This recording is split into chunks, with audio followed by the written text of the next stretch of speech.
मेरा नाम डॉक्टर राघव टंडन है। मैं एक हड्डी रोग विशेषज्ञ हूँ। अभी मैं फिम्स हॉस्पिटल में लगभग 2 साल से काम कर रहा हूँ। आज वर्ल्ड आर्थराइटिस डे पे मैं आपसे इसके बारे में कुछ बात करना चाहता हूँ और इससे हमारे जीवन पे असर क्या पड़ता है इसके बारे में भी आपको कुछ बताऊँगा। आर्थराइटिस सिर्फ एक प्रकार की नहीं होती, कई प्रकार की आर्थराइटिस होती है। सबसे कॉमनली जो हम अपने क्लिनिक में एनकाउंटर करते हैं वो ऑस्टियोआर्थराइटिस है और एक रूमेटॉइड आर्थराइटिस है। एक प्रकार जो और अलग से आर्थराइटिस होता है वो सीरोनेगेटिव आर्थराइटिस होता है। अब इस आर्थराइटिस में होता क्या है? आर्थराइटिस में बेसिकली जो हमारा कार्टिलेज की लेयर होती है वो वियर ऑफ हो जाती है, जिसको सरल भाषा में अगर मैं समझाऊं तो ये है कि जो ग्रीस की परत होती है वो उसमें दरार आना शुरू हो जाते हैं और कभी कभी वो पूरी तरीके से ख़त्म भी हो जाती है। इसके जो लक्षण है अगर आप देखें तो इसमें जो लक्षण है बेसिकली आपका पेन, टेंडरनेस, साथ में जॉइंट स्टिफनेस, ये सारी चीज़ें अगर आपको हो रही हैं और काफ़ी लंबे समय से हो रही हैं तो इससे आपका जो लाइफस्टाइल है वो भी कॉम्प्रोमाइज़ होता है। अगर आपका लाइफस्टाइल कॉम्प्रोमाइज़ हो रहा है इसके लिए आपको एक डॉक्टर का कंसल्टेशन ज़रूर लेना चाहिए। जो एज ग्रुप इसमें इन्वॉल्व होते हैं बेसिकली हर एज ग्रुप में अलग अलग टाइप की आर्थराइटिस होती है।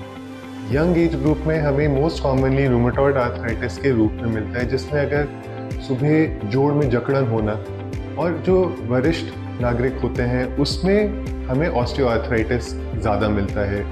इस आर्थराइटिस का ट्रीटमेंट किस तरीके से किया जा सकता है? इस आर्थराइटिस का ट्रीटमेंट निर्भर करता है कि हम इसको किस स्टेज पे पकड़ रहे हैं।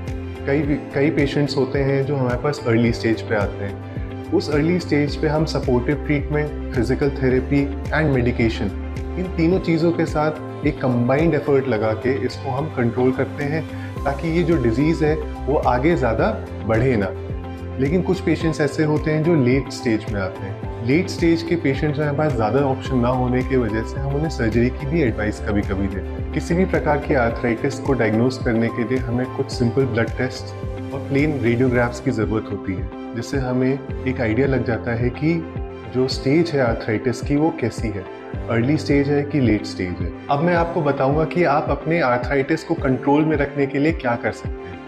आर्थराइटिस को कंट्रोल में रखने के लिए आपको रेगुलरली एक्सरसाइज करने की ज़रूरत है, अपना डाइट कंट्रोल करने की ज़रूरत है, अपना वेट रिड्यूस करने की ज़रूरत है और अपनी एक्टिविटीज़ बढ़ाने की ज़रूरत है। इससे क्या होगा कि आपके जो आर्थराइटिक जॉइंट्स हैं उसमें जो लोड पड़ता है वो बहुत कम हो जाएगा और जो पेनफुल स्टिमुलस है उस चीज़ का वो अपने आप ही कम होने की वजह से आपको एक सिग्निफिकेंट चेंज दिखाई देगा। जो एक्सरसाइज मैं अपने पेशेंट्स को एडवाइस करता हूँ जो कि आर्थराइटिस से सफ़र कर रहे हैं, उनके लिए मैं ये कहता हूँ कि आप अपना वॉकिंग करें या फिर हल्की सी स्विमिंग करें या योगा करें, जिससे आपकी जॉइंट्स की फ्लेक्सिबिलिटी में कोई कमी ना आए। आगे जाके यही सारी चीज़ें आपको लॉन्ग टर्म में हेल्प ज़रूर करेंगी। इस वर्ल्ड आर्थराइटिस डे पे मैं आपको इनकरेज करूँगा कि आप या आपके फैमिली मेम्बर या आपके आसपास घर के कोई भी व्यक्ति अगर आर्थराइटिस की बीमारी से सफ़र कर रहा है उनको इनकरेज करें कि वो जाके डॉक्टर से एक बार सलाह ज़रूर लें। इससे क्या होगा कि उनको हेल्प ज़रूर मिलेगी और हम सही टाइम पे सही उपचार करने में उनको मदद कर पाएंगे। मेरा लास्ट मैसेज आपको यही रहेगा,